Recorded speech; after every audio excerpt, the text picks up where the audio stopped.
Straddling the equator, the islands of Sao Tome and Principe form a volcanic archipelago known as the Islands in the Middle of the World.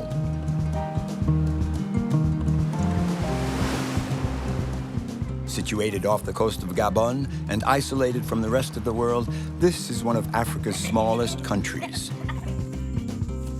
The population is a mix of the descendants of slaves and the original Portuguese colonists. In these unspoiled islands where nature is so generous, the inhabitants of Sao Tome and Principe enjoy a paradise of jungle, mountain, and ocean.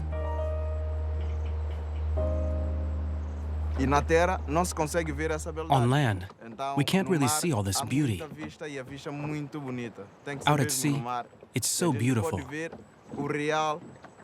You have to be at sea. That's where you can see the reality of Sao Tome. That's why I love the sea. The sea is my lifeblood. The sea means everything to me.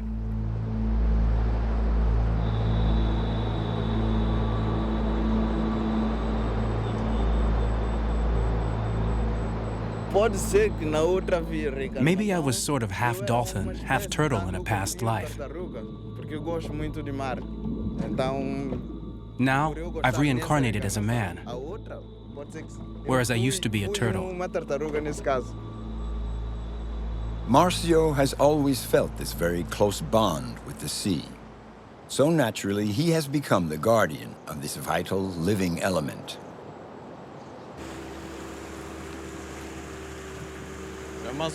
You can't see a thing. There's not even a single bird around that could help us out with the sign.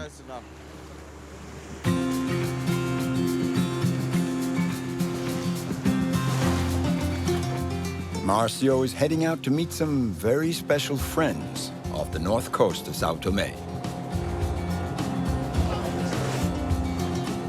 Look, there they are.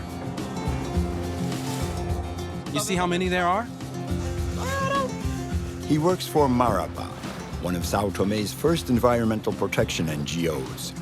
Thanks to this organization, Marcio has been able to live out his dream of protecting his unspoiled island and the wildlife that lives there.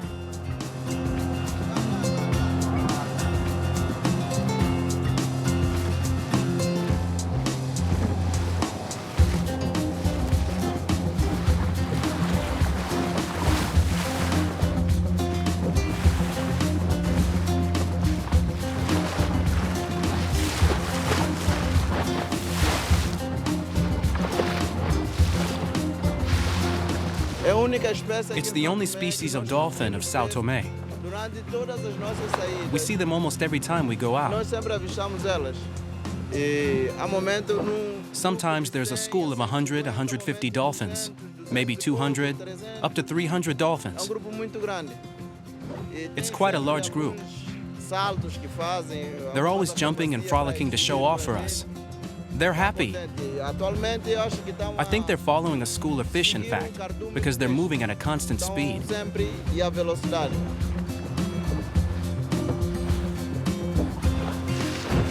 But we didn't expect to see so many today. It's just awesome. Marcio's photographs will be helpful in studying the dolphin population of Sao Tome.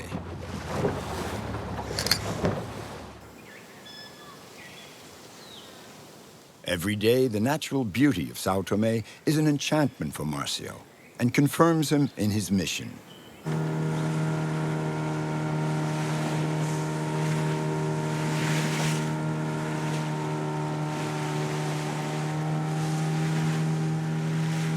Rounding a cape, he meets up with Joanna and her crew. They all work for the same organization for the protection of the archipelago.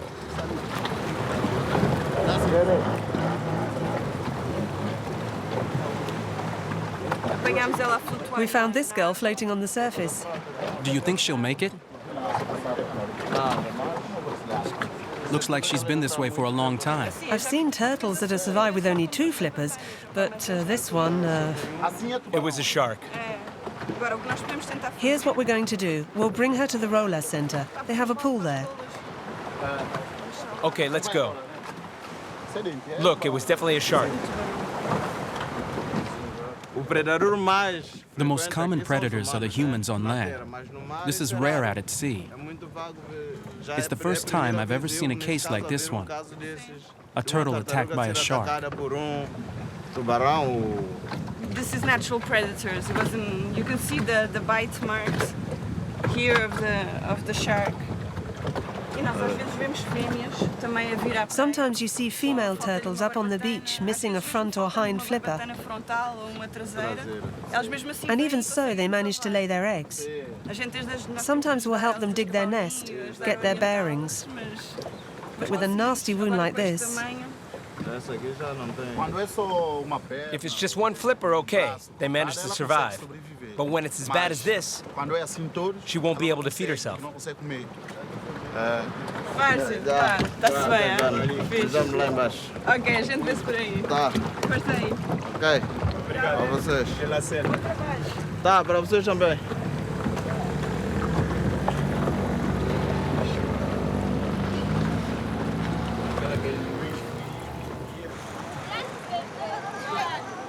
Right by the beaches where the turtles have been coming to nest for centuries is Porto Alegre, the main village of the island's south coast.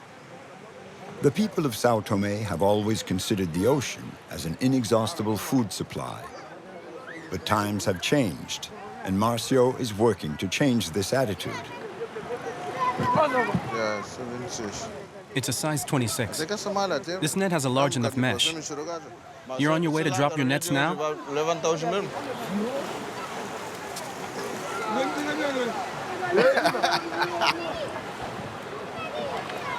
Aqui nessa vila, nós temos várias intervenções. We do a lot here in the village. Intervimos com os pescadores. We deal directly with the fishermen. Então, tocar sensibilizá-los para impedir. My job is to make them aware so that they stop considering turtles as fair game. A tartaruga como objetivo de pesca. Quando vão para pesca, tem que ser objetivo. When they go out fishing, they should be going for fish. Then if they need help, we'll give it to them. We'll fix the motors. We have qualified personnel for that. We'll step in to solve problems and to help them develop their business. What do you do if you happen to catch a turtle? Accidentally, I mean. If it's dead, some people will take it home. Everyone's pretty cool about that here. Don't you ever happen to catch a turtle when you drop your nets? Yeah, it happens. But we're not allowed to bring it back to shore, though.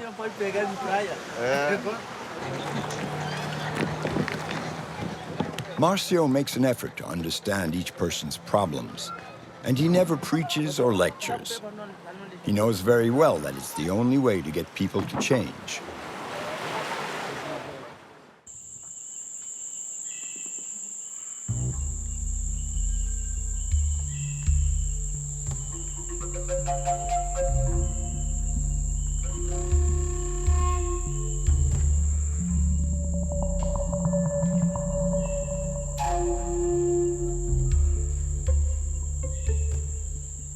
Preservar a vida natural. I think preserving wildlife on land and sea is crucial. É importante porque Because when you have people destroying, you need others creating. outros têm que criar. Então, se vamos abatendo, todo mundo. If we destroy everything, the coming generations will have nothing left to see, nothing to tell, nothing to research. Nada para contar, nada para investigar, nada para estudar. Então, preservando. By protecting nature, we're saving lives that could eventually be studied in the future. Poderem ser estudadas e analisadas para o futuro. Então, As for me, I look on preservation as life, saving lives. Salvar vidas.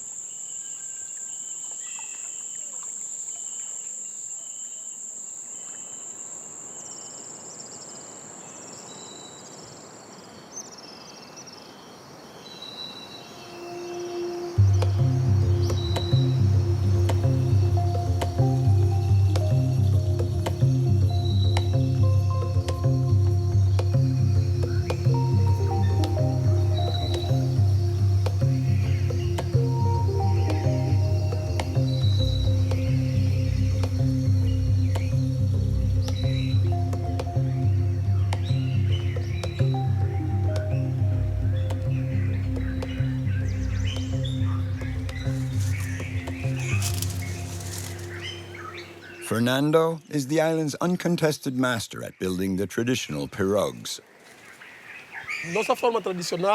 We have a tradition that you have to cut the tree according to the lunar cycle.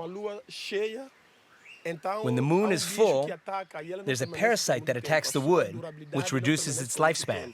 The best time to cut the tree is when the moon is in a transitory phase. Then the pirogue will last longer.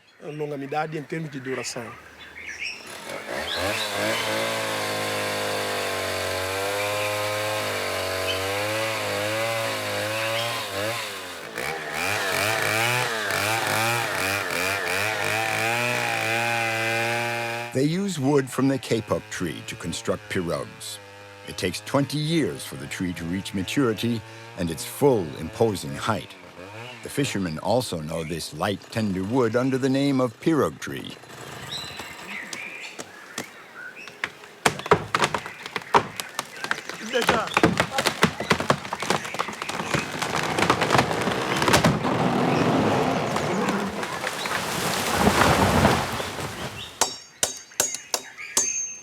From here to here, we'll make one pirogue.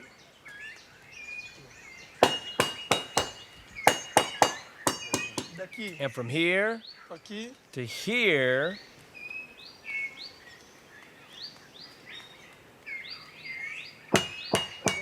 we'll make another.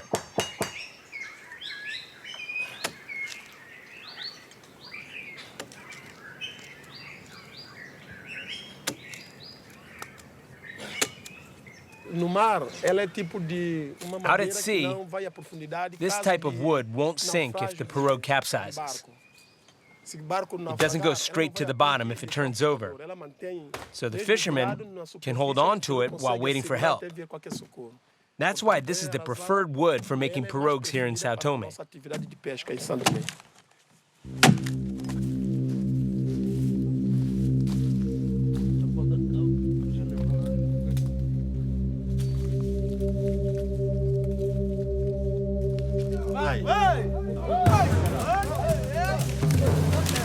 Due to the extreme lack of resources on these islands, everything has to be done by muscle power, and individual projects are carried out through a collective effort. A new pirogue will be able to feed several families.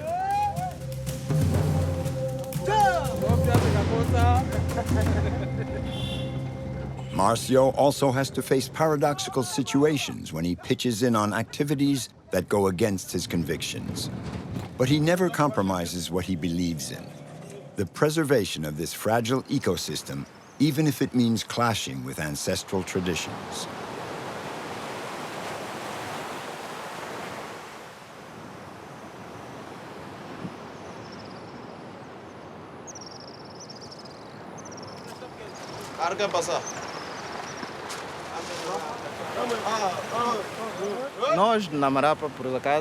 We at the Marapa NGO want the fishermen to give up their practice of chopping down trees because it's detrimental to nature.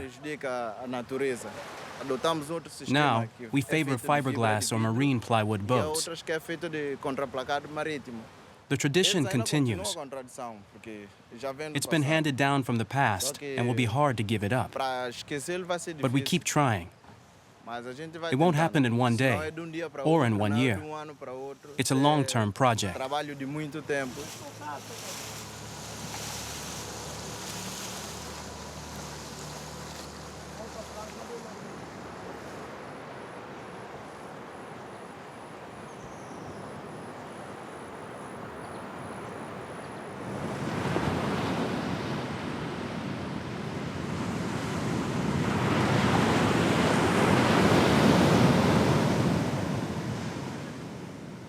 Every night from September to April, dozens of sea turtles crawl up onto the beaches of the island's south coast.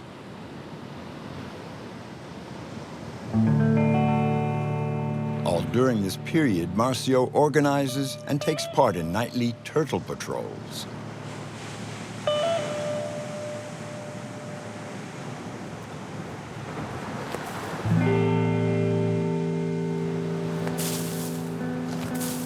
The turtles are very vulnerable, and dogs, birds, and crabs prey on their eggs. But the #1 predator is man, who sees the turtles as an easy source of meat.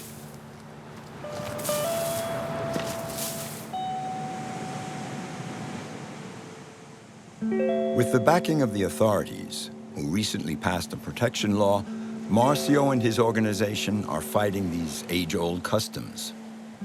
The situation is critical, for sea turtles are now in danger of extinction.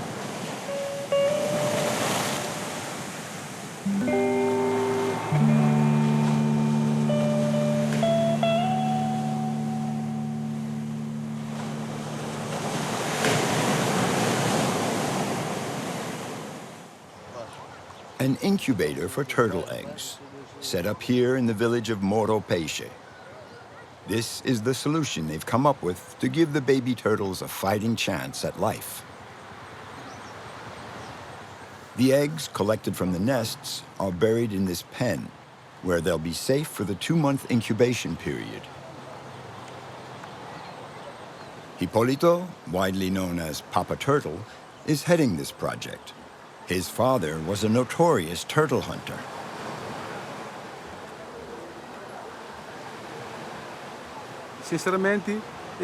Honestly, don't know how many baby turtles I've released. I know it's been many, many, many babies. It's something I really enjoy doing. Something I've learned, and perhaps someday I'll exceed the number of turtles my father captured. He captured a lot, and now I've been doing this work for close to 20 years, and I think I've made up for the massacre my father carried out.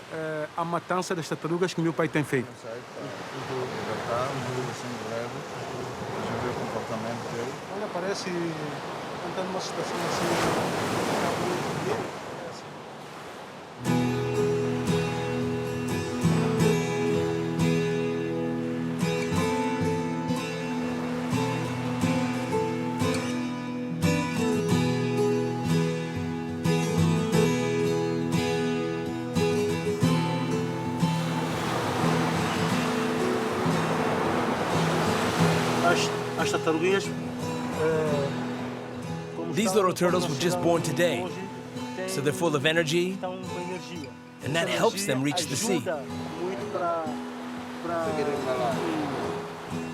Yeah, they're raring to go.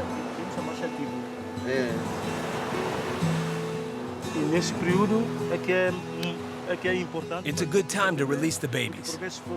Otherwise, the birds swoop down and pick them off.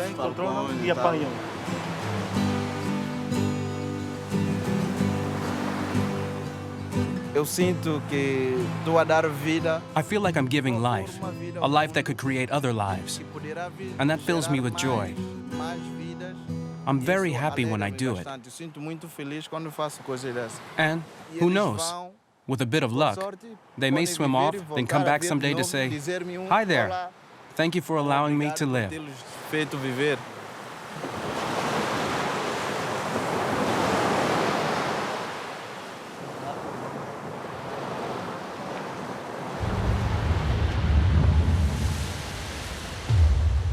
The ocean is not the only riches of Sao Tome. 90% of this fertile volcanic island is covered with jungle.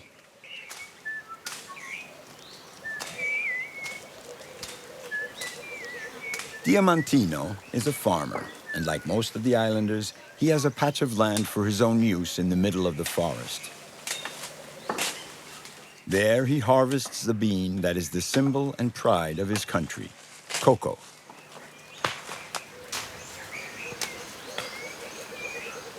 This is a very special place for me. It's my own little plot, and I work here during the day. Right now, there's not much cocoa because it's the flowering season. But you still have to work the land. It's the only way it will produce the next crop. If you don't do the work now, you won't get anything. You have to keep the land clear of brush.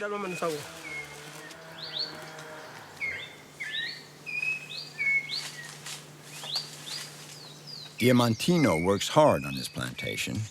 Even if cocoa doesn't bring in very much money, it's enough for him to live a simple, happy life.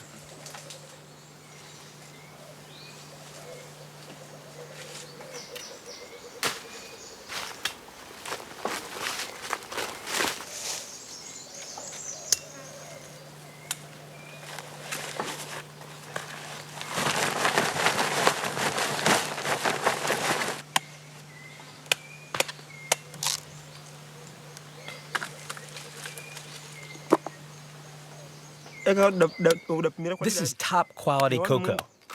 Sao Tome cocoa is the best in the world. It's good quality. It's a luxury cocoa because it's totally natural. There's no chemicals.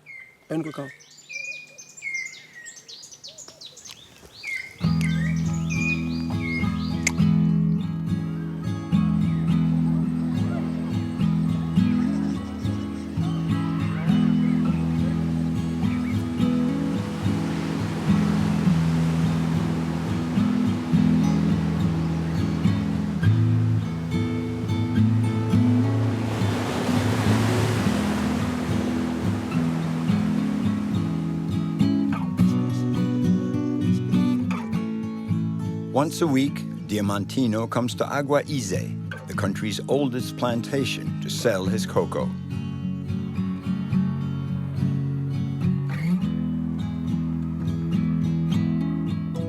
Cocoa is inextricably linked to the history of these islands. It was introduced in 1820, and by the beginning of the 20th century, Sao Tome and Principe had even become the world's leading producer of cocoa. They were known as the Chocolate Islands.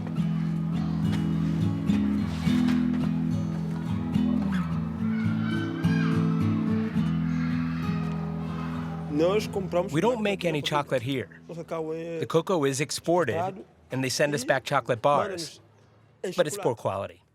Before, when I was younger, we had authentic, pure chocolate. Now, we have something that's a poor imitation of chocolate. It's edible, but like they say, if you don't have a dog, hunt with cats.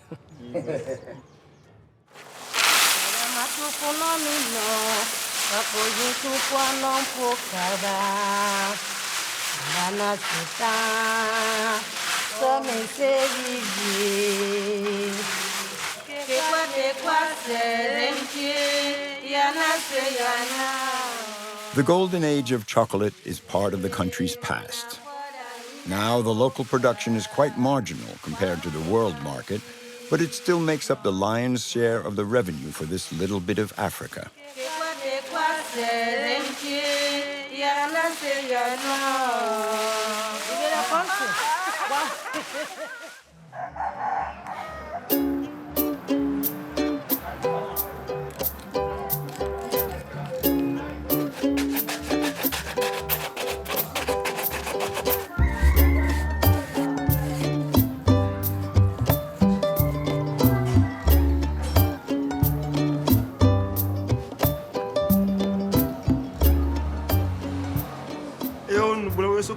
I'm a lead singer of a Bulawayo group. My band is called Don't Worry. When there's a concert coming up and the stage fright is there, I feel good.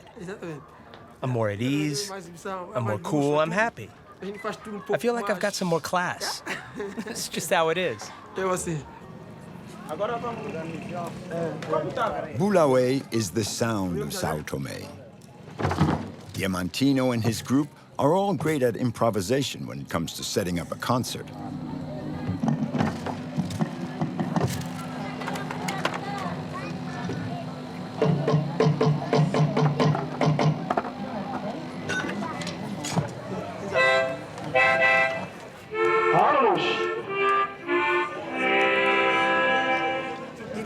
We've got everything pretty well organized, except for a few details we have to take care of.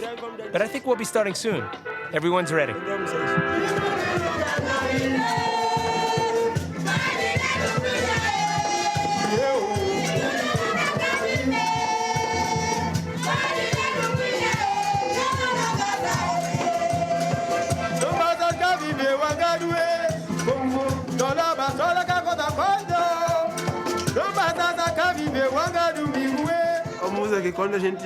When you hear this music, you just have to get up and dance. You feel the vibes, and you have to move. You have to get up out of your seat and just dance to show how much you like the music. Diamantino became a musician in order to get people together and share a good time. His music gives voice to his country's soul.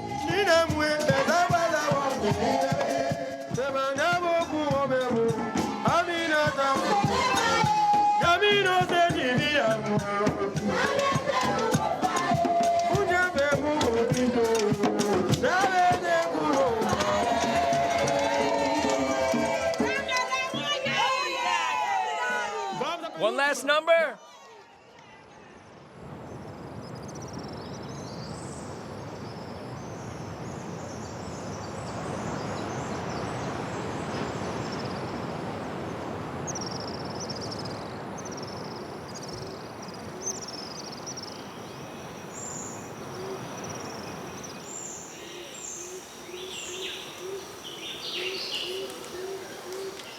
Okay, guys, be careful there. Don't get hurt. We're coming up to the falls. Okay, I'm gonna carry you up there, and then I'm gonna put you down, all right? His plantation and his music keep him busy, but he always finds time for his 9 children. Diamantino, who's 39, has a sunny outlook on life and confidence in the future.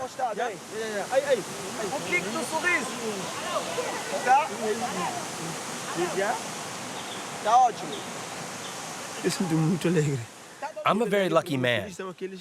The unlucky ones are those God hasn't given any children to. Money can't buy you children. There are a lot of people who are rich, but in fact, they have nothing. What will they leave behind? Just their money?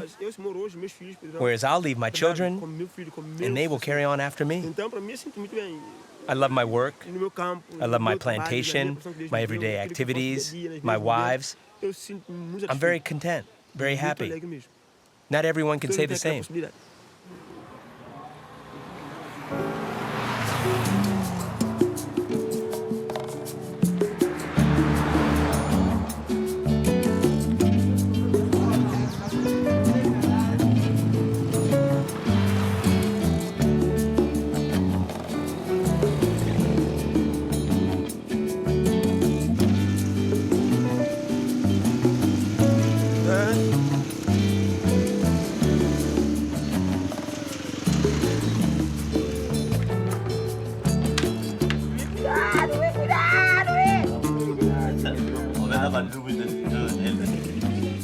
Thanks to his Bulawae band, everyone in the neighborhood knows and likes Diamantino. But he's also known for another talent. He is an actor in a traditional Chiloli theater troupe.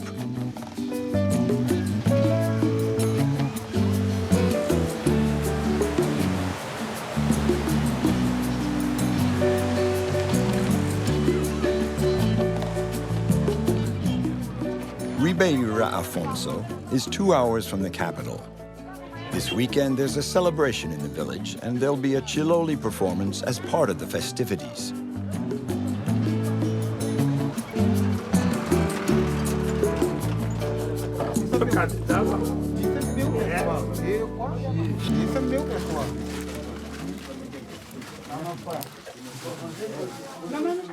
The actors use the school as their dressing room. One of the particularities of this type of theater is that all the roles are played by men. As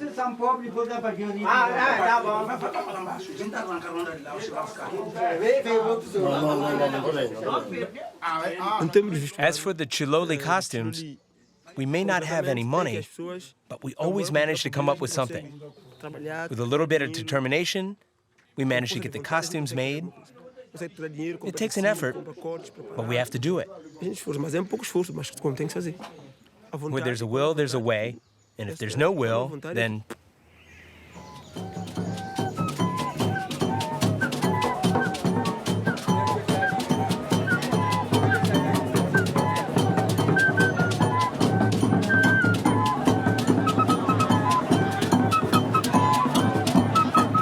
As always, the Chiloli kicks off with a parade to draw an audience. The actors already set up the stage on a street corner 2 hours before.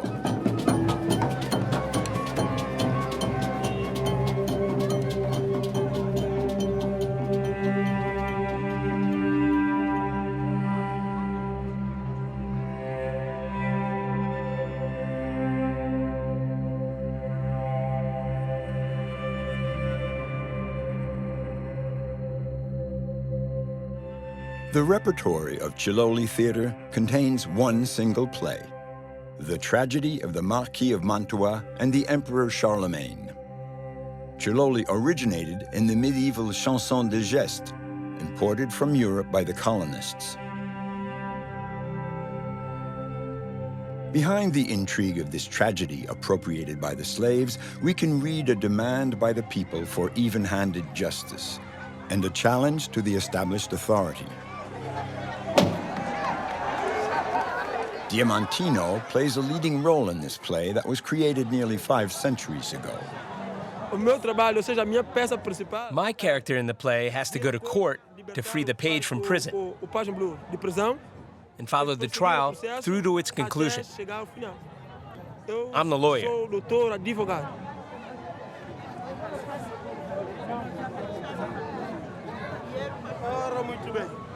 The one thing I want is to free the page. He came only to report on what he had seen in the forest.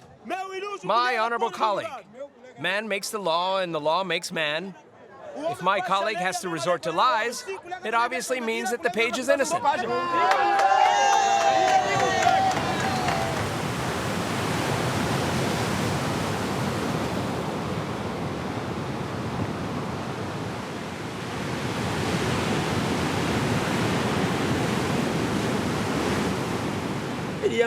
Eventually, I would like to record an album that would be played all over the world. Everyone would know me. Diamantino, the guy from Sao Tome. I would really be proud to do something like that. But for now, I'm here biding my sweet time.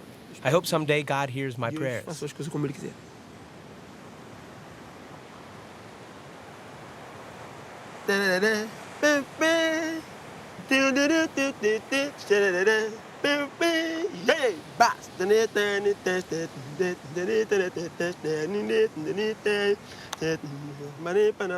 Meus irmãos, união e que meus irmãos, união e que é uma chave para crescer nosso país, ganhar confiança e trazer felicidade. Se tivermos reunidos, tudo pode resolver.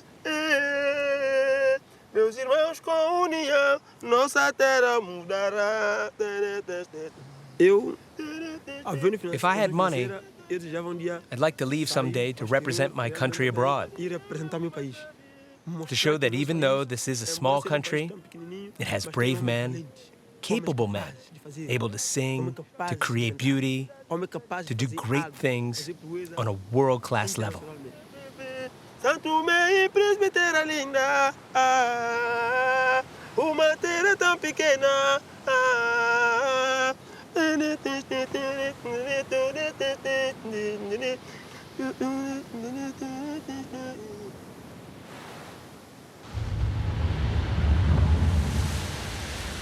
The little island of Principe is 140 kilometers north of its big sister, Sao Tome.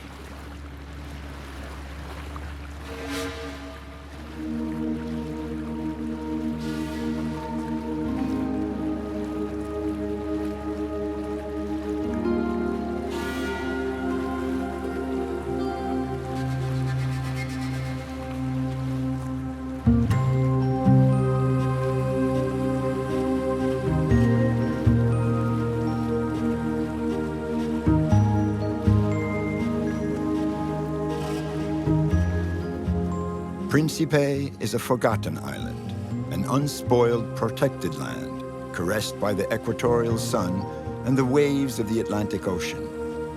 Shrouded by steamy banks of mist, the island is imbued with mystery.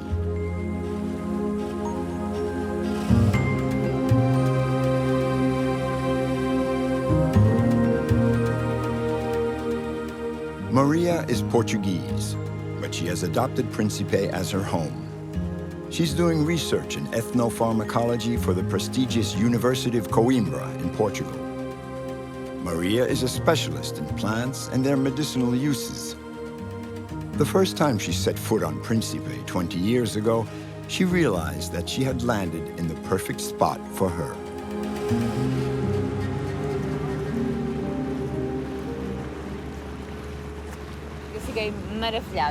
I was just overwhelmed. The green of the forest, the deep orange color of the earth, the sea, the sand, the beaches, the plants, the people, it's all wonderful.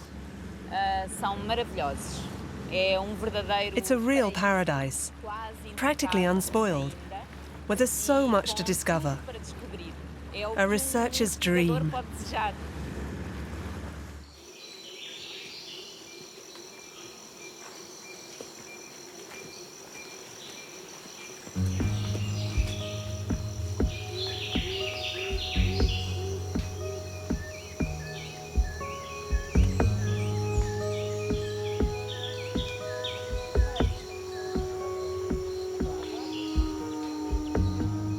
Discovering new treatments to relieve and heal people. This is the goal of Maria's whole life and why she tirelessly hikes through the mountains of these islands.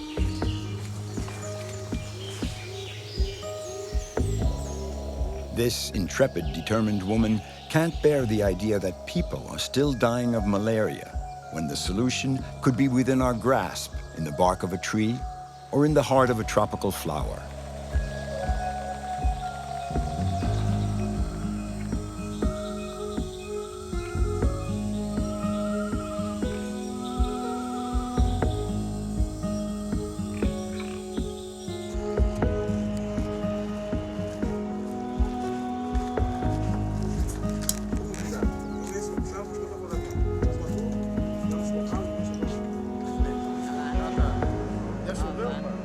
Maria has become very close to two traditional healers. Over the years, they've built up a relationship of mutual trust. Today, she's going to meet her friend, San Veronica, in Sao Tome to observe a consultation.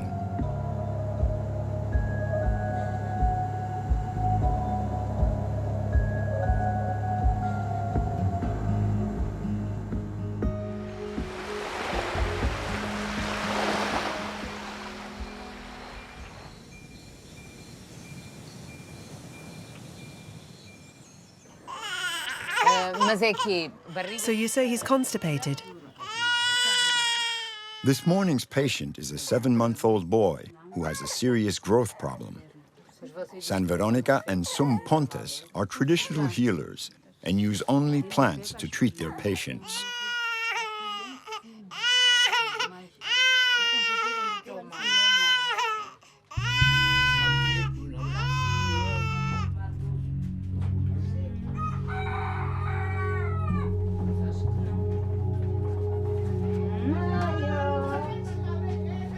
The recipe of San Veronica's remedy is not written down anywhere, because this store of knowledge has always been handed down orally from master healer to apprentice.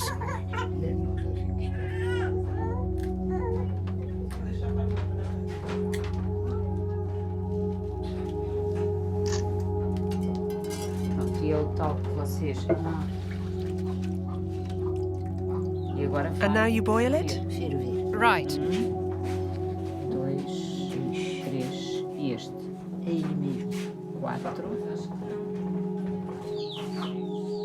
The two women are both plunged into their work. Maria's scientific rigor meshes with San Veronica's empirical process.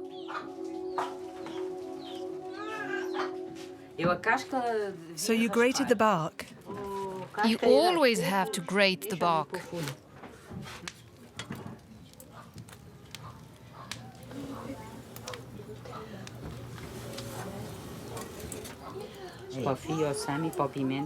The remedy is ready. Maria recaps the recipe. And a bit of water? Can I see how much? There's about a liter. I added a liter of water. And then what? These are my masters. San Veronica and Sum Pontes. I've known them for a long time, more than 20 years. They are my masters. Not only do they know so much, but they take such pleasure in teaching me. San Veronica has a lot of grandchildren, but none has learned anything from her yet. None of them. It's a shame.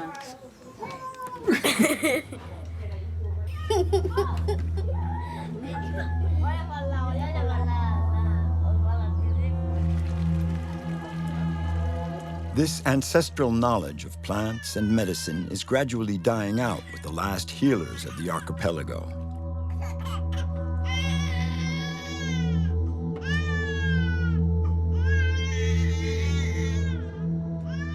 In the course of her research, Maria has proven scientifically that certain potions used by these healers obtain results identical to synthetic medications. The traditional medicine offers several advantages. It comes at a reasonable cost, and the plants are easily available.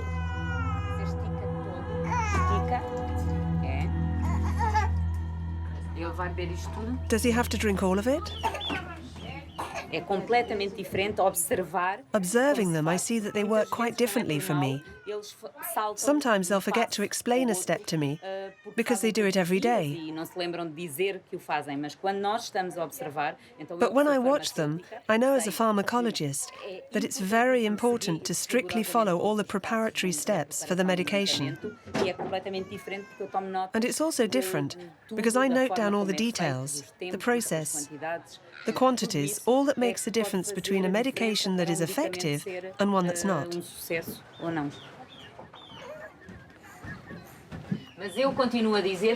I really do think that a bit of sugar wouldn't be bad, just a little. To give it some taste. Because it is really bitter for a child.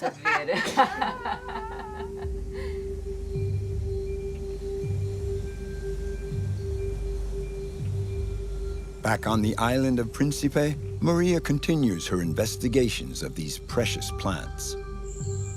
The unmatched biodiversity here impassions this scientist fascinated by the secrets of medicinal plants.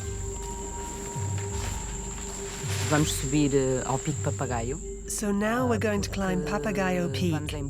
We're going to look for 2 endemic species that live only on the summit.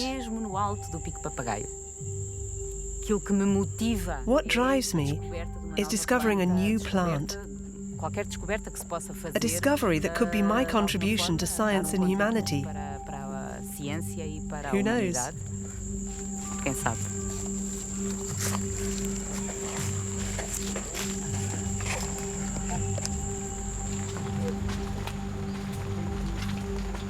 Here it is, here it is. This is fantastic.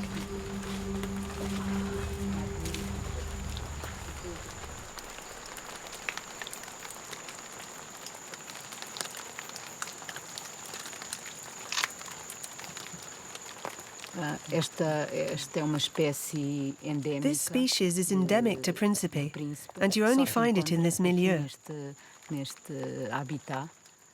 Here it's a very humid microclimate. This is what we came for.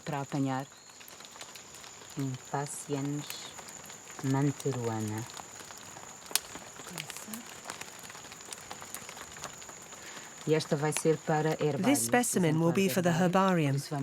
We'll pick 2 of them, one for the university and the other for Sao Tome.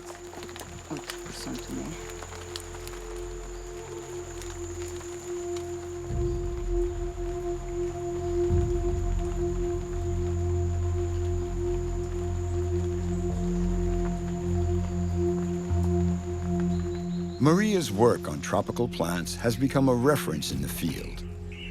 She is one of the few scientists who are respected as much for their academic work as for the quality of their collecting in the field. Usually, a pharmacologist like me works mostly in the lab.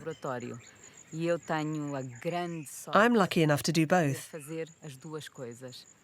I think that I get even more pleasure from my work because I know how difficult it is to find the specimens and record the lore of the traditional healers and local guides. This information will give a direction to the laboratory work and facilitate our research.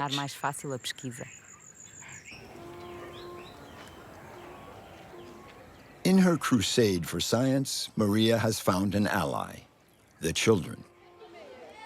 Her knowledge may progress with each work session with the masters. However, the research has no sense for her if it's not passed on and shared with the islanders themselves.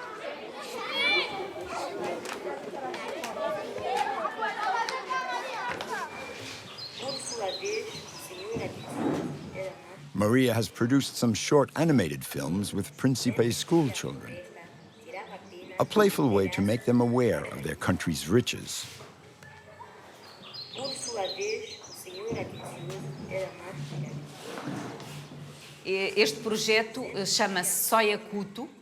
This project about traditional medicine is called Soya Kuto, which in Creole means short stories.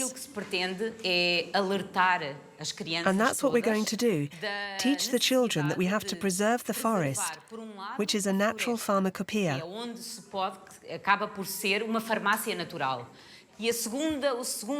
The second important message is to make them all want to learn the secrets of traditional medicine from their elders, so that someday they may pass this powerful message on to their children. And if the forest dies, what will we lose? So much. The medicine, the wood, the fuel. We have to preserve the forest. Do you understand? So, children, like I said, I need lots of researchers to help me. Who wants to be a researcher? Okay, let's go and study nature.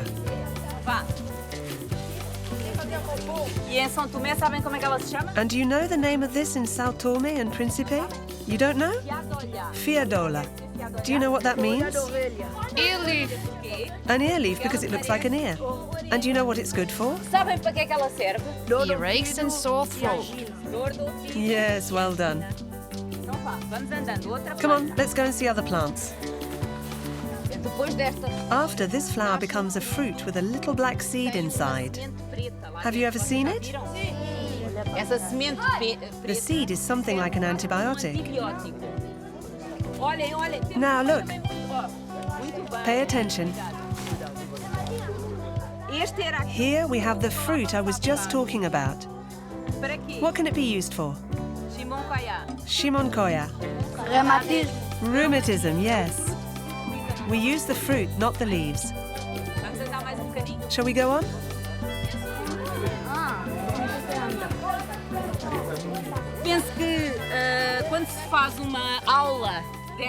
I think that when you give a class like this, right out in the field, the students are more apt to assimilate the material than in a theoretical presentation.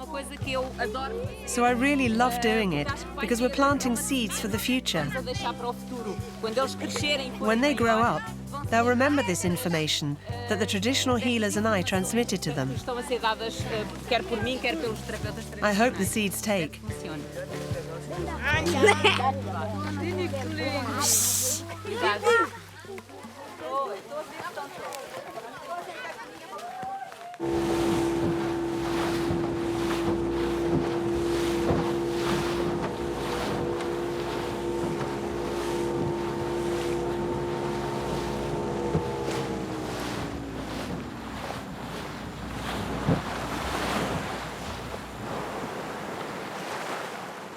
For 6 months of the year, Maria finds refuge here in this little corner of paradise. Far from the rest of the world, Maria is finishing up her latest book, the work of a lifetime. Thanks to her friends, the healers, this collection of medicinal recipes will see the light of day. The memories of the elders will soon be recorded and made available to future generations in the 3 languages used in these islands. As for her collection, Maria tirelessly sorts and classes each plant in a herbarium intended for her university in Portugal, with the hope that one of them contains the secrets of a new treatment. The discovery is continuing. So far, we've managed to identify 350 plant species used in traditional medicine here. And every time I go off on an ethno-pharmacological expedition, I discover 1, 2, 3, 5 new species. I think there's a lot to discover and study. It's wonderful.